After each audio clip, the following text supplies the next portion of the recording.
The Argo men went on the road and made it a clean sweep over Spring Hill, while the women stumbled in their first setback of the season.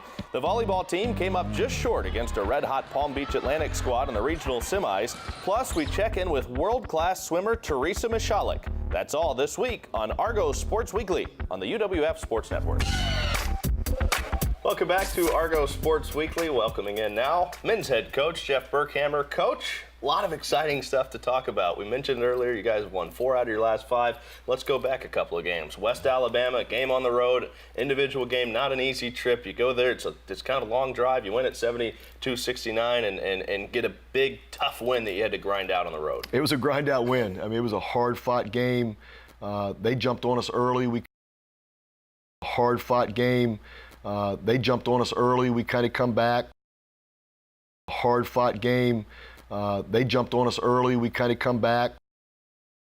Hard-fought game. They jumped on us early. We kind of come back. Coach, great to go on the road. You got out of the state of Florida and got yourself a win. Yeah, very excited for our guys to be able to do that, finally get a win outside of the state. A couple of guys that you want to keep an eye on tonight for Biloxi. Brett Phillips finally breaking out, and the Wahoos are certainly happy to have Bo Amaral back. Yeah, Brett Phillips, a Brewers top draft pick. Right now, he's hotter than Pokemon Go. He's 12 for his last 25. Well, let's welcome in the third member of our broadcast team with more on this series between these two teams, Carly McCord.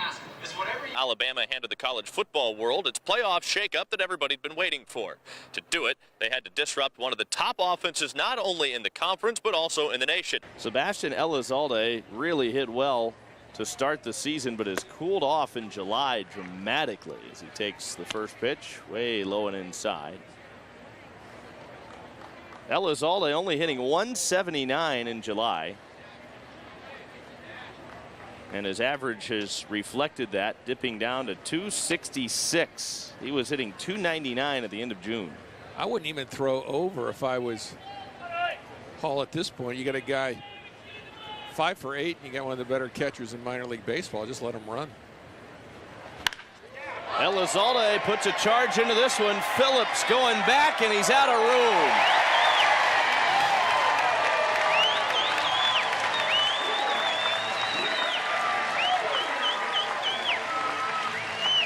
Elizalde gets the Blue Wahoos on the board with his 4th home run of the year. RBIs 27 and 28.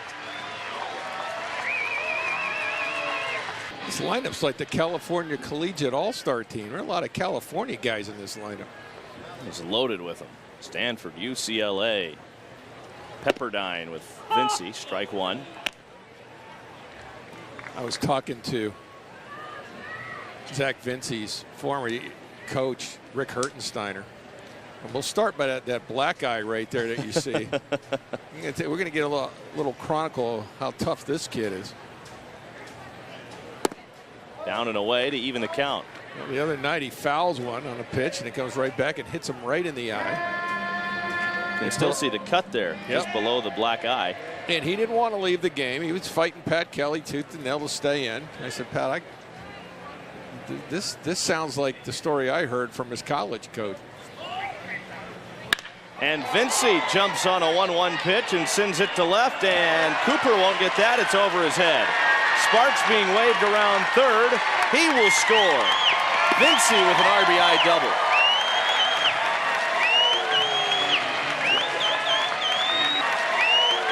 With an RBI double. And Cooper won't get that. It's over.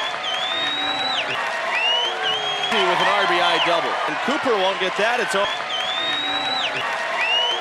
With an RBI double. And Cooper won't get that. It's over. With an RBI double. And Cooper won't get that. It's over. With an RBI double. And Cooper won't get that. It's over.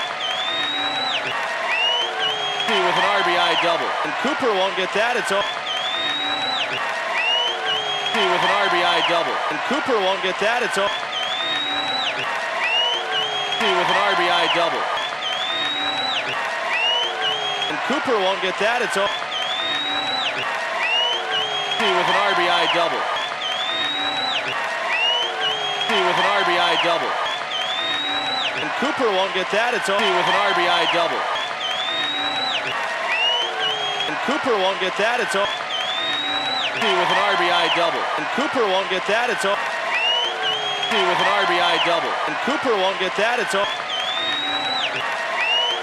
And Cooper won't get that. It's over with an RBI double. And Cooper won't get that. It's over with an RBI double. And Cooper won't get that. It's over with an RBI double. And Cooper won't get that. It's over. And Cooper won't get that. It's over with an RBI double. And Cooper won't get that. It's over with an RBI double. And Cooper won't get that. It's over with an RBI double. With an RBI double. And Cooper won't get that. It's over with an RBI double. And Cooper won't get that. It's over. And the Steelers at home hosting the Giants.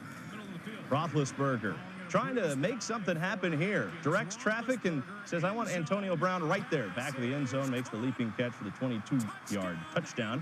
Washington High's Ladarius Green has missed much of his first season with the Steelers. This was his fourth game since coming off the physically unable to perform list. Roethlisberger finds Green. 20-yard strike. Steelers going to win it 24-14. Welcome back to Argo Sports Weekly. The volleyball team was down in Palm Beach. They were competing in the regional tournament. In their first match, the Argos got the redemption they were looking for with a win over North Alabama. The Lions, as you may remember, knocked off the Argos in the GSC title match at the UWF Fieldhouse. Carisha Smith and Cora Bidlack led the way with 13 kills. Kat Torrey led the way with 8 blocks in that win. The next day, the Argos battled last year's national runner-up, Palm Beach Atlantic. They were also the host team. West Florida won the first set but fell in 4 to the Sailfish. Despite the loss, the Argos can still take pride in a tremendous season. I think that game was probably